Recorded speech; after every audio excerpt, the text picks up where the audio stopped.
For instance, is male A more male than male B? Is female D more female than female C? You see, the thing is, and I can very easily see where they're going to go with this argument. The answer is no. These two are both just as much men as the other, and these two are also just as much female as the other. Then why would they be on different points of the graph? They're assuming that they identify as such, right? According to a publication in Massive Science, quote, sex and gender are not the same. Sex is our biology, what chromosomes, hormones, genes, sexual organs, and secondary sex characteristics we have, while gender is how we think of our identity in the context of how norms function in our culture. Not the same. That's how that works, right? The analysis is that there is modern scientific consensus that binary terms like biological male and biological female are effectively science fiction. This is because since biological sex is on a spectrum, and that's the vast, overwhelming majority of scientific consensus, that when we choose to label someone as biologically male or biologically female, that's determined by society based on the total aggregate of the traits that you have, right? So when you attempt to present societally constructed terms as empiric authority, it is scientific fiction. The conclusion is that no, trans women are not biologically male and vice versa for trans men. All right, so that's the overwhelming scientific consensus. All right, it is. Every assurance just magnifies the doubt. So this is where they're starting to kind of represent the view, but we have that all established very well so that we can be able to point out like where they are wrong as we go forward. Better find yourself a place to level out. Is the sex's bimodal position the correct approach? To answer this question, we first need to ask, how does such a placement work? In other words, what variables do we use to place people on a bimodal graph for biological sex? We already talked about it. It's like the aggregate of the sexual characteristics that a person has, whether it's chromosomes, the genitalia they have, the amount of like the levels of hormones in their body, just to name a couple examples. But yeah, we've already talked about these. Like any bimodal distribution, there needs to be a quantitative x-axis comprised of numbers, which defines the range. For example, okay.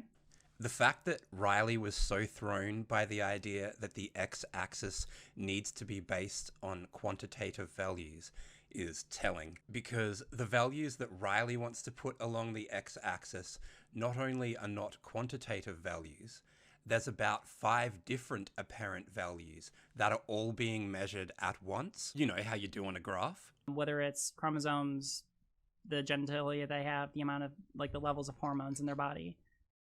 And Riley tries to get around this by saying that it's an aggregate. Based on the total aggregate of the traits that you have, right? At the same time, also claims that the idea of saying that a particular trait or a particular person is more male or more female than another one is obviously wrong. And the thing about assigning a specific value to each attribute is that not only are you saying reductive things like a woman with larger breasts is more female, but if there is an objective, like numbered measurement of maleness to all these attributes, you should also be able to work out like how much estrogen is the equivalent of a bra cup size. So yeah, if you have small breasts, how much estrogen do you need to make up for that in terms of numbers to still end up on the female side? We should be able to know how much each attribute is being weighted because after all, it's an objective thing that all scientists have complete consensus on. The aggregate of sexual characteristics that have been deemed by scientists to be relevant in determining what someone's biological identity is. Using the phrase biological identity, which I don't know what that is. We're talking about biological sex categories.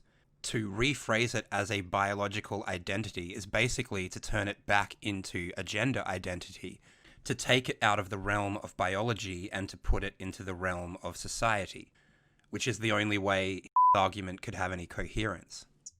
But even they are trying to get away from terms like biological male or biological female, because when you try to apply those terms onto a distribution, you naturally run into an instance where like that means that some people will be labeled as like more of a man or less than the man of other people, and that doesn't work.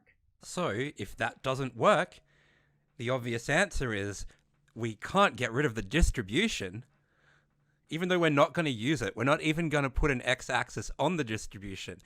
They're just saying bimodal distribution, but they have no intention of actually creating one. Because they have no stakes except to obscure the reality of biological sex. So they don't need you to understand the bimodal distribution. They just need you to not think it's a binary. You try to apply those terms onto a distribution, you naturally run into an instance where like that means that some people will be labeled as like more of a man or less than the man of other people, and that doesn't work. So if that's obviously wrong, how are the scientists assigning numbers to these various traits? And what could the numbers signify if not more or less male or female? This is why using a binary position is wrong, right? Because this does mean that if you try to impose binary categories onto a spectrum,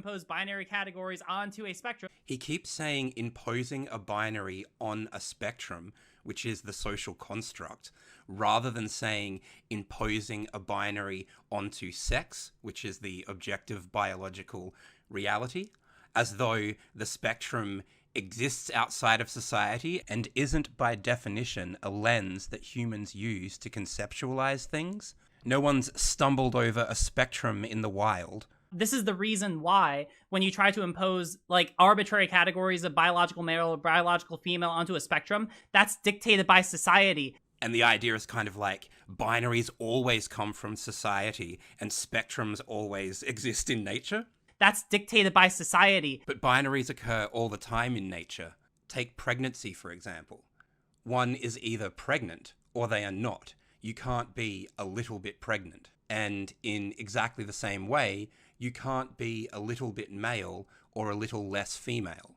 You are either one or the other. There can be no objective way to assign a numbered value to a set of chromosomes, as Riley describes, based on how male or female they are, because it's not the chromosomes themselves that are biological sex.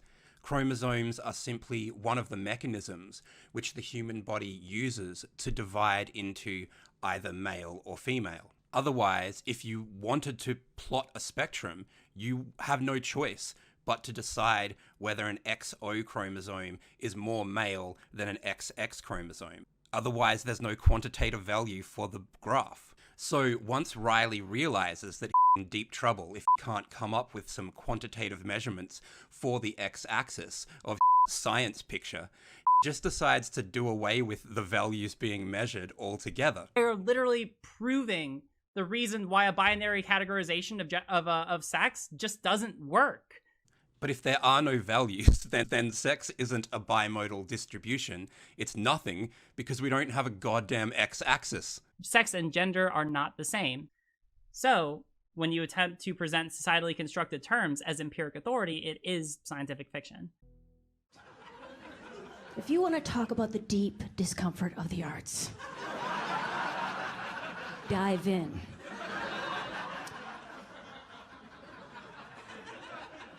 So,